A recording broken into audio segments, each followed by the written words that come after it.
Ciao, sono Michele Righetti. Oggi facciamo il brano numero 5 di Burgmüller Opera 100.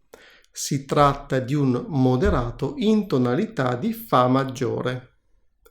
Da un punto di vista della forma è diviso in due parti. Da un punto di vista tecnico è anch'esso diviso in due parti. Nella prima parte abbiamo la mano destra che fa delle scalette discendenti, ascendenti e via dicendo, mentre invece la mano sinistra esegue semplicemente, tra virgolette, semplicemente degli accordi. Nella seconda parte invece la mano sinistra rimane ferma su un accompagnamento di 2 o 3 note, mentre invece la mano sinistra fa una melodia che va sempre più verso l'alto fino ad arrivare a delle note molto alte. La difficoltà di questa seconda parte sta proprio nel fatto che le due mani sono molto lontane tra di loro, per cui non è possibile guardarle entrambe mentre si suona nell'eventualità in cui si volessero, diremo, prendere la mira per le note. Adesso andiamo a suonare prima a mani separate e poi a mani unite.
Se questo tutorial ti è piaciuto lascia un like ed iscriviti al canale.